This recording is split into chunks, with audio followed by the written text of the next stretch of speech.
मैं कम बोलने वाला आदमी हूं। क्यों मैं कम बोलता हूं? एक सूत्र है कि जो मैंने सीख लिया है कि Mounam मूर्खस्य भूषणम।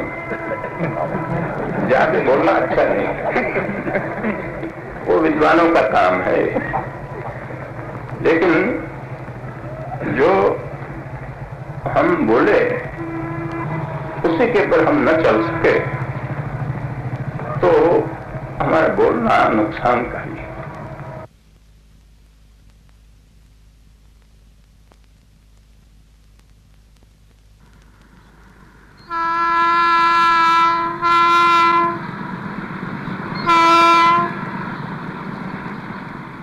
The historic Sabarmati River in Ahmedabad, from the banks of which Gandhi led the nationalist struggle till 1928.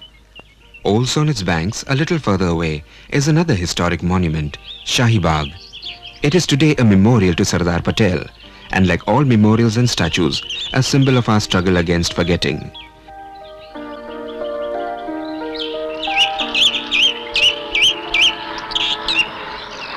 And yet memories cannot be lived fossilized.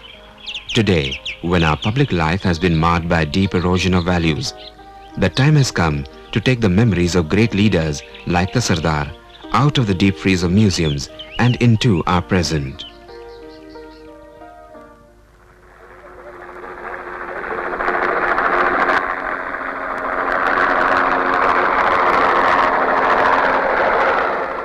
Safdarjung Airport, then Willingdon Airfield.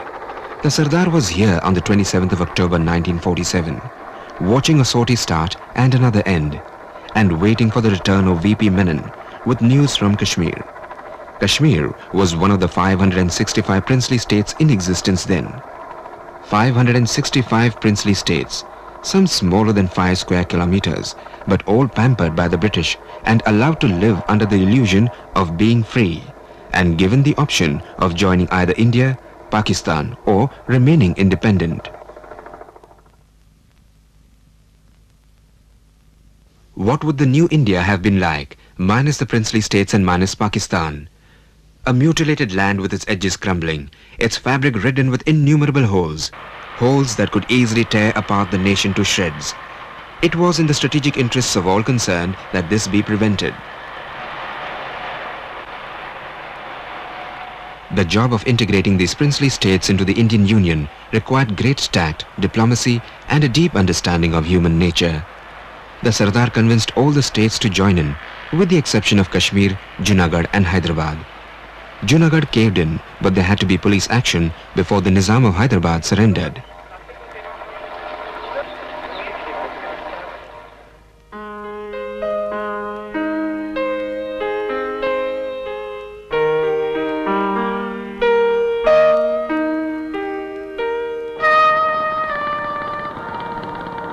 Nadyad, a small town halfway between Ahmedabad and Baroda in Gujarat.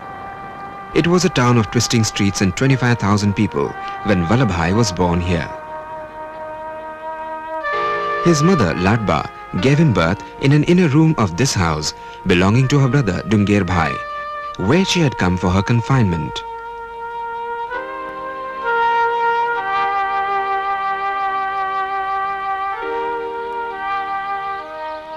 Vallabhbhai's childhood was spent not in Nadyad but in Karansad, 12 miles north, where his father Zaver Bhai tilled a 10-acre plot and owned a house. Vallabhbhai's parents had 6 children. Vallabhbhai was the 4th. It is conjectured by some that this status of being a middle child had a share in the making of his extraordinarily strong and independent personality. Zaver Bhai was burdened with debt, and his involvement in the Swaminarayan sect led him to become more and more a recluse and detached from his home. Deprived of adequate parental love, remembered last when clothes and sweets had to be shared, and first when any work needed to be done, Vallabhbhai learnt very early to fend for himself. At school, interesting character traits began to reveal themselves in the personality of little Vallabh. the Nadyad High School saw the emergence of a rebellious, mischievous but witty schoolboy who played little tricks on his teachers and regaled his friends with puns and jokes. The school register recording Vallabhbhai's name still exists.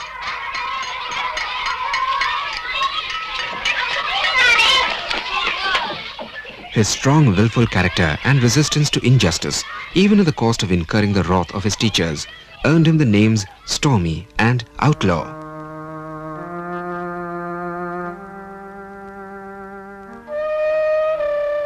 Vallabhbhai's family was indifferent to his education.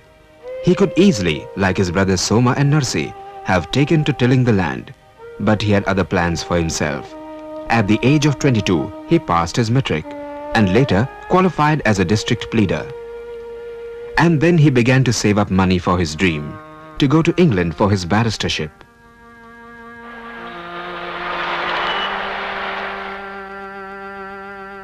Vallabhbhai wanted to leave for England, but it was not to be. His wife Zaverba died suddenly of an intestinal ailment at the tender age of 29 years.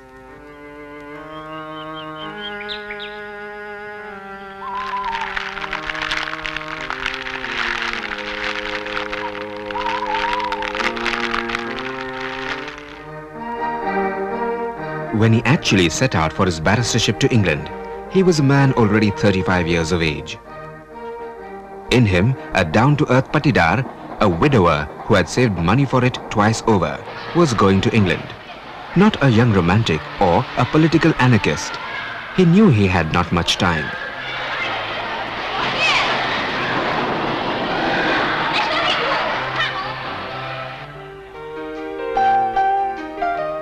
Only a few yards away from the courts in Ahmedabad is the Gujarat Club, where many lawyers would assemble to play bridge, smoke, gossip and discuss politics.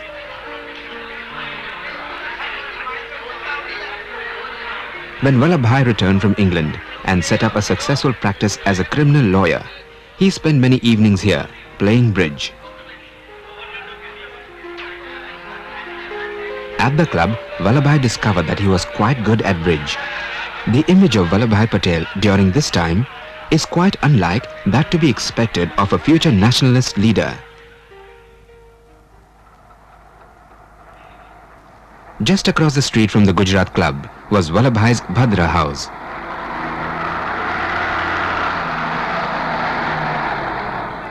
At this juncture, his interest in politics was minimal. He was scornful of the methods of the Indian nationalists, which then revolved around either making petitions or throwing bombs.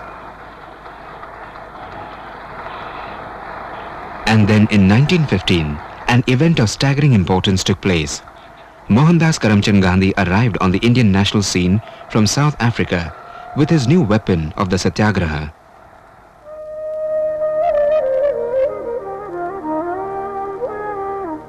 Vallabhbhai greeted this news with skepticism. One day when Gandhi arrived in the Gujarat Club to address a meeting, Vallabhbhai talked of him from his bridge table with great sarcasm and made everybody laugh. However, destiny had planned otherwise.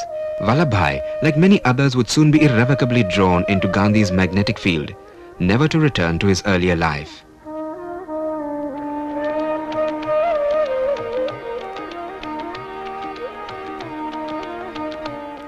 It was to this waiting spirit in Vallabhbhai that Gandhi showed the way.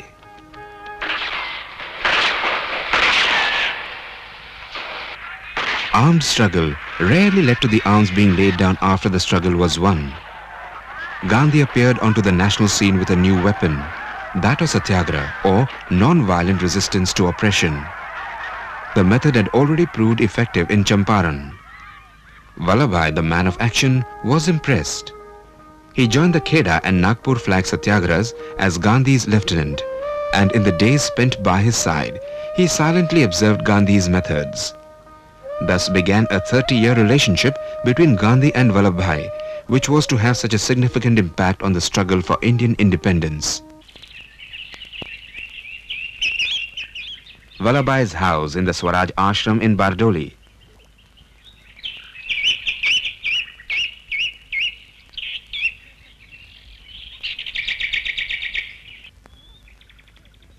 Even long after the Bardoli struggle was won, the house and the Swaraj ashram continued to be the center of political activity in Gujarat.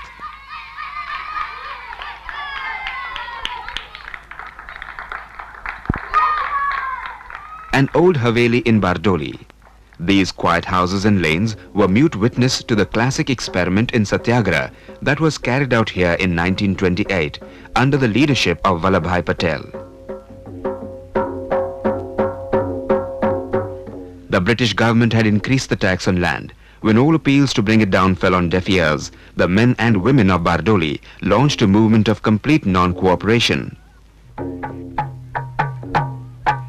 No barber would shave government servants, no carriage would carry them, and drums would be played when a government official entered the village, warning the villagers, and the streets would immediately become deserted. When the people refused to pay the land tax, their land was forfeited and cattle seized. The people of Bardoli remained firm and drew inspiration from Vallabhbhai, whom they fondly referred to as their Sardar. With the success of Bardoli, Vallabhbhai, the hero of the hour, was the natural choice for the presidentship at the annual Congress session at Lahore in 1929. Yet, Gandhi preferred Jawaharlal, and bowing to Gandhi's wishes, Patel withdrew. The Lahore session was historic because for the first time, Congress made complete independence its main goal and unfurled the tricolour on the banks of the river Ravi.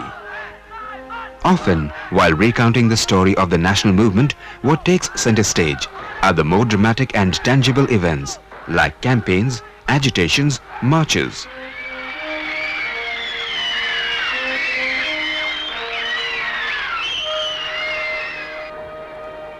And the stage was now set for one more nationwide campaign, and this time a decisive one, the historic Quit India movement.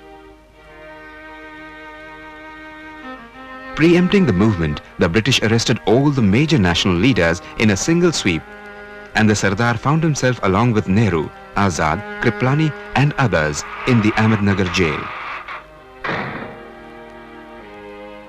In the nearly 30 months that he spent here, he had to confront an uncertain future, indifferent health, and the fact that at 68 he had very little time left.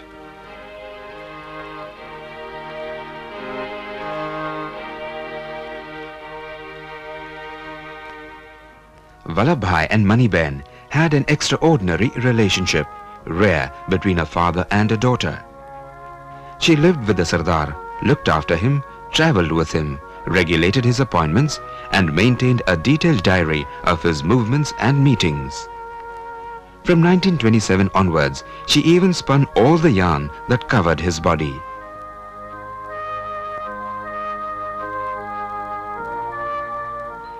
Long years ago, we made a tryst with destiny, and now the time comes. Freedom came at midnight on the 15th of August 1947. Only or in full measure, but very substantially. At the stroke of the midnight hour, when the world sleeps, India will awake to life and freedom.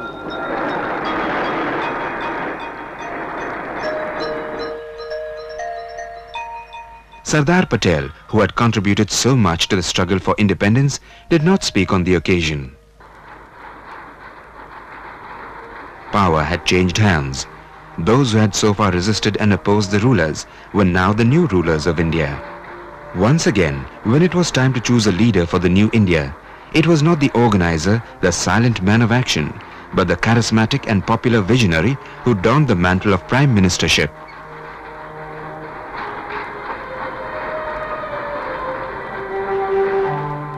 The Sardar became independent India's Home Minister and Deputy Prime Minister.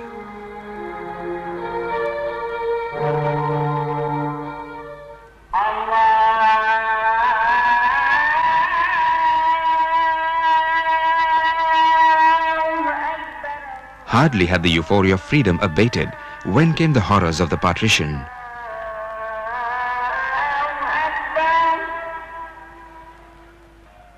The demographic character of Delhi altered forever in the post-partition rioting, as a large segment of the capital's Muslim population had to leave the country and vast numbers of Hindu and Sikh refugees came in.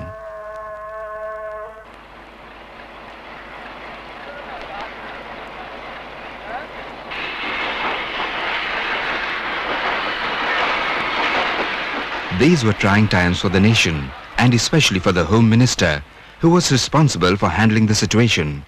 Sardar managed this in the most effective and pragmatic way that he could. To the Sardar, the sovereignty of the country was of utmost importance. Whatever needed to be done to preserve it just had to be done.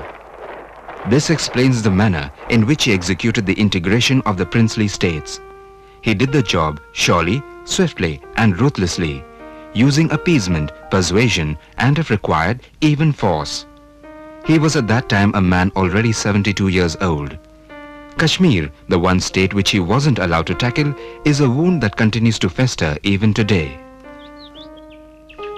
A winter morning at Lodi Gardens, where Sardar would often come for a morning walk from his official residence at 1 Aurangzeb Road.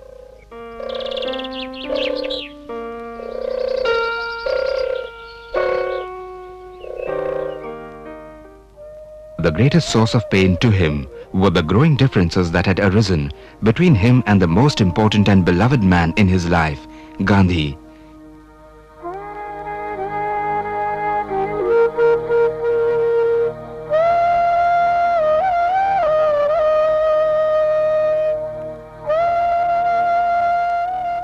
Differences that had so far been kept under rein, so much so that he had earlier been described as a blind follower of Gandhi. But now, like Nehru, he differed with Gandhi on an issue of utmost importance to the country, the acceptance of partition and the matter of payment of 55 crore rupees to Pakistan. Though these issues were resolved politically, they left a sense of hurt in the relationship. Gandhi and Sardar were to meet for a heart-to-heart talk at 4 p.m. at Birla House on the 30th of January 1948. What transpired on this fateful day has gone down in the annals of history. The events of that day were described in utter anguish by the man of few words in a broadcast on All India Radio. मेरा दिल दर्द से भरा हुआ है, क्या कहूँ, क्या न कहूँ, ज़बान चलती नहीं है। आज का अवसर भारतवर्ष के लिए बड़ा दुख, शोक और परम का है। एक नौजवान हिंदू ने गांधी जी को प्रार्थना की जगह पर जाते अपनी पिस्तौल चला के 3 गोली चलाई।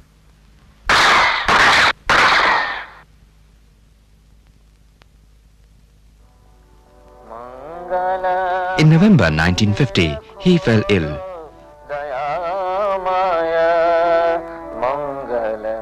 When Mani heard the words of the bhajan, Mangal Mandir Kholo, on his lips, she knew that the end was near. The Sardar passed away on the 15th of December 1950, leaving behind him a legacy of selflessness, courage and determination.